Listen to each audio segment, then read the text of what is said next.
இந்த உலகத்தோட ஹிஸ்டரி நமக்கு தெரியாம மறைச்சு வச்சிருக்கிற நிறைய விஷயங்கள் இருக்கு. பழைய ரோம், எகிப்த், சீனா, மத்திய ஐரோப்பா இப்படி எல்லா நாடுகளும் பார்த்தீங்கன்னா, நம்ம கற்பனையே அடிச்சு தூக்குற அளவுக்கு நிறைய உண்மைகளை ஒளிச்சு வச்சிருந்துச்சு. ஸோ அப்படிப்பட்ட ஹிஸ்டரியோட டார்க்கஸ்டான சில ஃபேக்ட்ஸை பத்தி பார்ட் 1ல நம்ம பார்த்தோம். அதோட பார்ட் 2 தான் இந்த வீடியோ. ஸோ பார்ட் 1 வீடியோ பார்க்காதவங்க மறக்காம மேலே இருக்கிற லிங்கை கிளிக் பண்ணி போய் பார்த்துட்டு வந்து இந்த வீடியோவை கண்டினியூ பண்ணுங்க. ஸோ இப்போ வாங்க வீடியோக்குள்ள போகலாம்.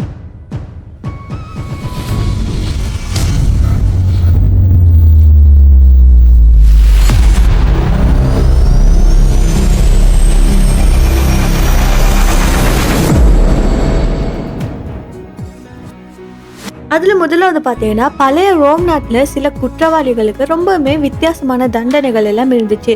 ஸோ அந்த தண்டனை என்னன்னா, குற்றவாளிகள் சிரிக்கிற மாதிரி மருந்துகள் எல்லாம் கொடுக்கப்பட்டுச்சு.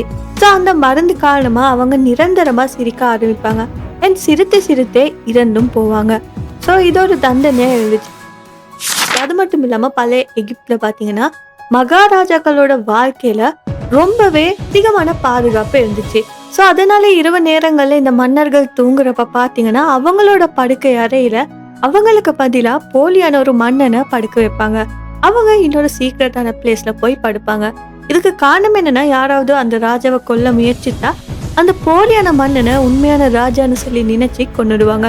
ஸோ உண்மையான மன்னர் எப்பயுமே பாதுகாப்புல இருப்பாரு. இதுக்காக இப்படி செஞ்சிருக்காங்க. அதுக்கப்புறம் பார்த்தீங்கன்னா, பழைய ரோம் நாட்டில் யாரெல்லாம் போர்ல இறந்து போறாங்களோ அவங்களோட ரத்தத்தை சேகரித்து மருந்தா கொடுக்கப்பட்டுச்சு. ஸோ இது பார்த்தீங்கன்னா, தோல் பிரச்சனை போன்ற நோய்களை குணமாக்குன்னு சொல்லி அவங்க நம்பினாங்க. அதுக்கப்புறமா மத்திய யுகம் ஐரோப்பாவா சொல்லலாம். இங்க பாத்தீங்கன்னா குழந்தைகள் எல்லாம் விற்கப்பட்டிருக்கு. மத்திய யுகம் நாடுகள்ல பாத்தீங்கன்னா, பொறியியல் மற்றும் வறுமை காரணமா சில பெற்றோர்கள் என்ன செஞ்சாங்கன்னா, அவங்களோட குழந்தைகளையே வேலையாட்களா இல்லைன்னா சேவை செய்யற பணியாளர்களா விற்கிறாங்க. ஸோ இது அந்த நேரத்துல சாதாரண ஒரு பழக்கமா இருந்துச்சுன்னு சொல்லி ரிப்போர்ட்ஸ்ல எல்லாம் சொல்லப்பட்டிருக்கு. அதுக்கப்புறமா பழைய எகிப்துக்கு போகலாம். பழைய எகிப்த் நாட்டுல பாத்தீங்கன்னா, பரோஸுக்கு எவ்வளவு முக்கியத்துவம் இருந்துச்சோ, அவங்கள கடவுளா எப்படி பார்த்தாங்களோ அதே மாதிரி இந்த பூனைகளையுமே ரொம்ப முக்கியமா பார்த்தாங்க. ஸோ எகிப்த் நாட்டில் பார்த்தீங்கன்னா, இந்த பூனைகளை புனிதமாக கருதினாங்க. யாராவது அந்த பூனையை தவறுதலாக கொன்னா கூட அவங்களுக்கு மரண தண்டனை உறுதி செய்யப்படும். அது ஒரு சாதாரண மனிதனாக இருந்தாலும் சரி, அந்த நாட்டோட மன்னனாக இருந்தாலும் சரி, யாராலையுமே இந்த தண்டனையிலிருந்து தப்பிக்க முடியாது. ஸோ பூனைகளை கடவுளோட அறிகுறியா பார்க்குறாங்க. ஸோ அதனால அதை காயப்படுத்தக்கூடாது, கொலை செய்யக்கூடாதுன்னு சொல்லி அவங்க நம்பினாங்க.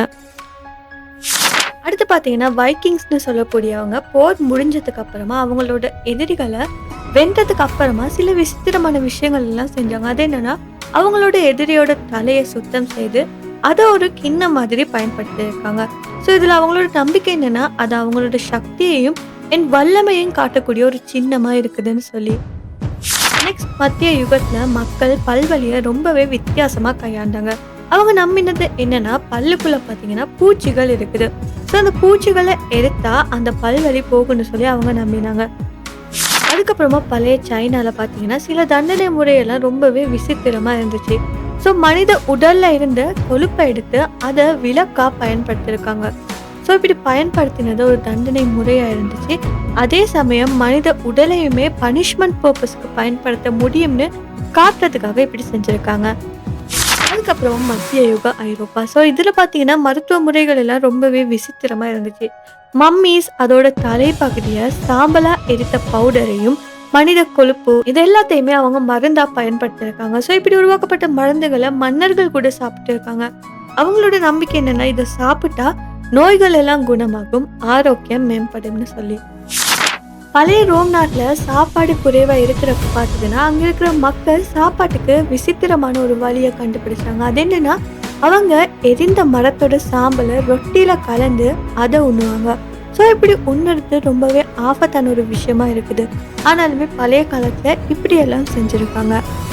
அடுத்ததா எகிப்திய மன்னர்கள். ஸோ அவங்களோட வாழ்க்கையை பார்த்தீங்கன்னா ரொம்பவுமே ஆடம்பரமா தான் இருந்திருக்கு. ஸோ அப்படி இருந்த அவங்களோட வாழ்க்கையில் அவங்க என்ன செஞ்சிருக்காங்கன்னா, அவங்க படுக்கிற இடத்துல ஈக்கள் வந்து அவங்கள தொந்தரவு பண்ணாம இருக்க, இந்த ஈக்கள் எல்லாம் மன்னரோட பக்கத்துல வராம இருக்கிறதுக்காக சில காவலர்கள் எல்லாம் வச்சிருக்காங்க. ஸோ இவங்களோட வேலை என்னன்னா, மன்னருக்கு பக்கத்துல இருக்கக்கூடிய இடத்துல ஈக்கள் எல்லாம் வராம பாதுகாக்கிறது தான். அடுத்ததா மத்திய யுக ஐரோப்பால பார்த்தீங்கன்னா, மக்கள் கண்ணாடிகள் எல்லாம் ரொம்பவே ஆபத்தானதுன்னு சொல்லி நம்ப இருக்காங்க. காரணம் என்னன்னா, இந்த கண்ணாடியை பார்த்தா அதுல இருந்து ஆத்மாக்கள் வெளியே திரும்ப வரும்னு சொல்லி நம்பினாங்க. ஸோ அதனாலே அந்த மக்கள் கண்ணாடியை மூடி வைப்பாங்க, இல்லைன்னா தேவைக்கு இல்லாம அந்த கண்ணாடிகளை திறக்கிறது கிடையாது. பழைய கிரீஸ்ல பாத்தீங்கன்னா சர்ஜரி செய்யறதுக்கு முன்னாடி ஸ்ட்ராங்கான வைனை கொடுத்து நோயாளியோட வலி அனுபவத்தை குறிச்சிருக்காங்க. ஸோ இது இப்ப காலத்துல எப்படி அனஸ்தீசியா இருக்குதோ அதே மாதிரி தான் அந்த காலத்துல இருந்திருக்கு. அண்ட் இது சில நேரங்கள்ல வேலை செஞ்சிருக்குன்னு சொல்லப்பட்டிருக்கு. அடுத்ததா பழைய எகிப்த் நாட்டுல பாத்தீங்கன்னா பெண்கள் ரொம்பவுமே சுதந்திரமா இருந்தாங்க. அவங்க அவங்களோட சொத்து, நிலம், தொழில், வர்த்தகம் இது எல்லாத்தையுமே அவங்களோட பேர்லயே வச்சிருக்க முடியுமா இருந்துச்சு. ஸோ அந்த காலத்துல இருந்த மற்ற நாடுகளோட ஒப்பிடுறப்ப எகிப்துல இருந்த பெண்களுக்கு அதிக உரிமை இருந்துச்சுன்னு சொல்லலாம். அதனால இந்த பெண்களுக்கு அவங்களோட குடும்பத்தையும் சரி சொந்த வாழ்க்கையும் சரி சுயமா நிர்வகிக்க முடியுமா இருந்துச்சு. அதுக்கப்புறமா வைக்கிங்ஸ் மக்கள் பார்த்தீங்கன்னா அவங்களோட உடல்ல டெட்டூஸ் அதிகமாக செய்து கொண்டிருக்காங்க. ஸோ அவங்களோட ஒவ்வொரு டெட்டூக்கும் பின்னால அவங்களோட குடும்பம், வீரம், அனுபவம், சாதனைகள் இதெல்லாம் குறிக்கிறதா இருந்திருக்கு. ஸோ அது அவங்களோட அடையாளம் மாதிரியும் மரியாதையாகவும் ஒரு சக்தியாகவும் காட்டப்பட்டிருக்கு. ஸோ டெட்டூஸ்னா இப்போ காலத்தில் ஒரு சாதாரணமான அலங்கார விஷயமா தான் இருக்குது. பட் அந்த காலத்தில் பார்த்தீங்கன்னா அது ஒரு சின்னம் போல இருந்திருக்கு. அடுத்ததான் மத்திய யுக ஐரோப்பாவில் புத்தகங்கள் எல்லாம் ரொம்பவே எக்ஸ்பென்சிவாக கிடைச்சிருக்கிறதா சொல்லப்படுது. ஸோ ஒரு புத்தகத்தை கொபி செய்யவும் பல மாதங்கள் எடுத்திருக்கு. இந்த புத்தகங்கள் எல்லாம் அரசர்கள், பணக்காரர்கள், குருமார்கள் இப்படிப்பட்டவங்க மட்டும்தான் வச்சிருந்தாங்க. ஸோ சாதாரண மக்களுக்கு அதை படிக்கிறதும் சரி, அதில் இருக்கிற அறிவை பெற்றுக்கொள்றதா இருந்தாலும் சரி ரொம்பவுமே கடினமான ஒரு விஷயமா இருந்திருக்கு. அதுக்கப்புறமா இந்த பழைய சைனால பார்த்தீங்கன்னா முதல் முறையா காகித பணம் உருவாக்கப்பட்டிருக்கு. ஸோ அந்த காலத்துல காயின்ஸ் எல்லாம் எடுத்து செல்றது ரொம்பவே சிரமமா இருந்துச்சு. ஸோ அதனாலே அரசாங்கம் பார்த்தீங்கன்னா காகித பணத்தை உருவாக்கி வணிகத்துல அதை பயன்படுத்த தொடங்கினாங்க. ஸோ இது இன்னைக்கு நாணய முறையோட ஆரம்பமா இருந்துச்சு. அதுக்கப்புறமா பழைய ரோம் நாட்டில் பப்ளிக் டாய்லெட்ஸ் பார்த்தீங்கன்னா பொதுவாக ஒரு கம்யூனிட்டியோட சோஷியல் பிளேஸாக இருந்திருக்கு. மக்கள் ஒரே நேரத்தில் அங்கே போய் கோசிப்ஸ், அரசியல் விவாதம், அது மட்டும் இல்லாமல் சமூக கருத்துக்களை எல்லாம் டிஸ்கஸ் பண்ணியிருக்காங்க. ஸோ இதெல்லாம் அந்த காலத்தில் பொது வாழ்க்கையோட ஒரு பகுதியாக இருந்திருக்கு. ஸோ இப்படி ஹிஸ்ட்ரின்னு சொல்லக்கூடிய ஒரு விஷயத்துக்குள்ள நிறையவே மறைக்கப்பட்ட உண்மைகள் எல்லாம் இருந்திருக்கு. அந்த காலத்துல இருந்த சில உண்மைகள் எல்லாம் இப்ப நம்மளால நினைச்சு கூட பார்க்க முடியாத அளவுக்கு இருந்திருக்கும். ஸோ இதெல்லாமே ரொம்பவே சுவாரஸ்யமாகவும் இருக்குது இப்ப நமக்கு கேட்கறதுக்கு. ஸோ இந்த ஃபேக்ட்லேயே உங்களுக்கு எது ரொம்பவுமே ஷாக்கிங்காக இருந்துச்சுன்னு சொல்லி மறக்காம கமெண்ட்ல சொல்லுங்க. அது மட்டும் இல்லாம பார்ட் 1 வீடியோவை பார்த்தீங்களா இல்லையான்னு சொல்லி கமெண்ட்ல சொல்லுங்க.